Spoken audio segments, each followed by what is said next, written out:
Like Jimmy Kimmel is a talented guy, and I don't think he's like an evil person or something, but he's made this deal where he just serves power and attacks anybody who challenges power. Like honestly, how can he look in the mirror and say, I'm doing something honorable? Like, how can he live with himself? How can his wife sleep with him? Well, it'd be, I mean, it'd be one thing.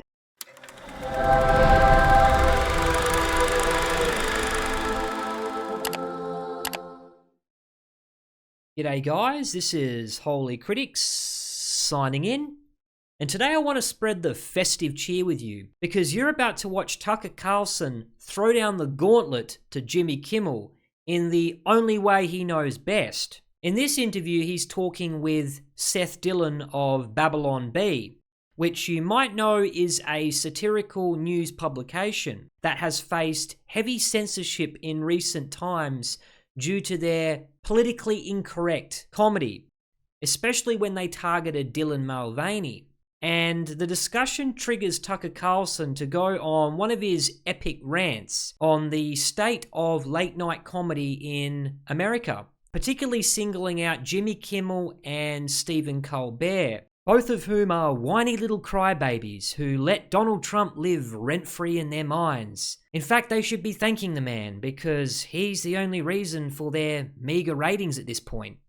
you know, The way of treating each other equally is joking about each other indiscriminately. So Yes. yeah, I think comedians who, and this is why so much of comedy is not funny today. It's my chief criticism of like late night comedy, which I find unwatchable. I think it's totally unwatchable. but also contemptible. I mean, they're collaborators. They're just like the fact checkers. They're guardians of the narrative. You know, they But are. How can Jimmy they're- Kimmel live with him? Like Jimmy Kimmel is a talented guy, and I don't think he's like an evil person or something, but he's made this deal where I'm not gonna laugh again. he just serves power and attacks anybody who challenges power. Like, honestly, how can he look in the mirror and say, I'm doing something honorable? Like, how can he live with himself? How can his wife sleep with him? Well, it'd be, I mean, it'd be one thing. It'd be one thing if. Man, Tucker really just cuts right through, doesn't he? No BS with him. How's your sex life? If his job wasn't to be a comedian and to do that, but his job is to be he's supposed to be funny, and comedians are supposed to hold people in but he's positions a of power pure accountable. suck-up Yeah. to the people in charge. Exactly. He's their Praetorian Guard. Yeah. Praetorian Guard. What are we in the Roman times? Are we Tucker? And it's like the self-hatred he must feel because he wasn't always. That's my point. Yeah. I mean, Colbert has always been a hard partisan, talented guy, but obviously he's not a comedian. But Kimmel was a comedian. Like, how does he? I don't understand I don't know. how he can That- sleep. He might bomb. Well, I don't know about how he can sleep at night. I mean, I think he sleeps pretty easy. He's just a hack comedian who has all his jokes written for him. Is that any surprise at this point? He's just sort of phoning it in. Isn't that what a lot of comedians do? They have a team of script writers that do everything for them. They just sort of show up, stand on their cue, and read the teleprompter. Nothing remarkable. Pretty much anybody can do it. And Jimmy Kimmel really doesn't have much of a personality. All I ever see of him is him bitching all the time and crying on camera. The man does not know how to contain his emotions. But anyway, Buy into the narrative to the extent that he thinks it's morally wrong to joke about these certain topics. But in it's these not just groups. that. He's like pouring hot oil on the peasants from the parapet. Right. Like he's hurting anyone who challenges the king. Right. Very descriptive language, Tucker.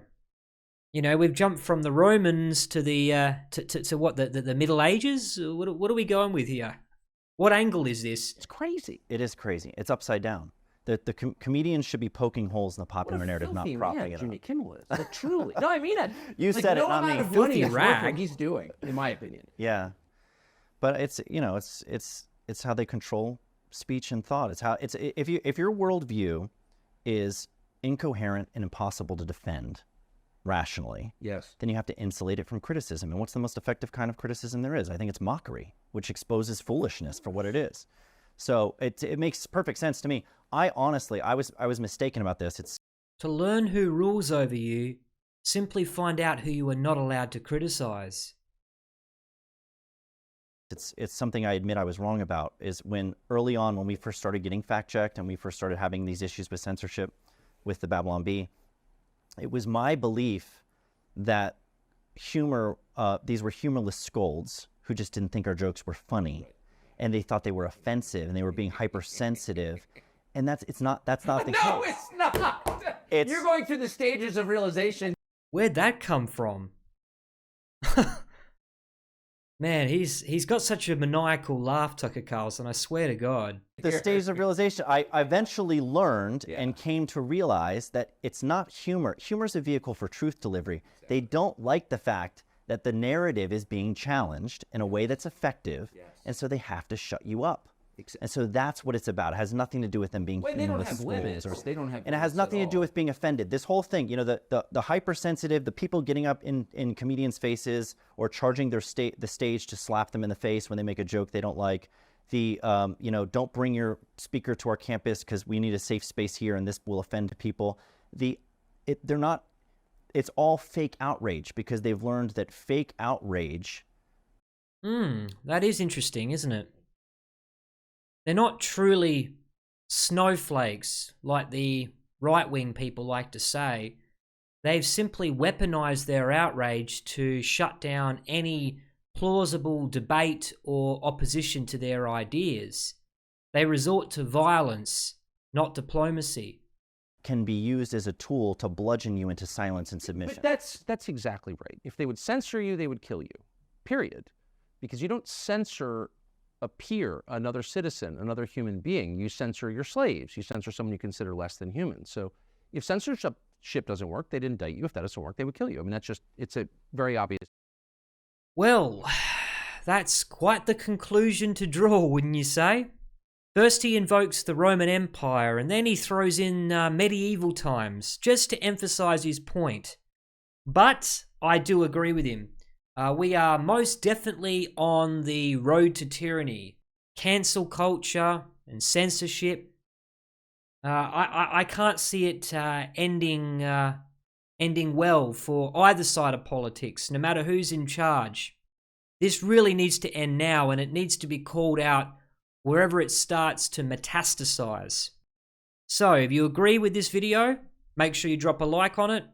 I also want to wish you a very happy and Merry Christmas and a safe New Year's celebration. This is Holy Critic signing out.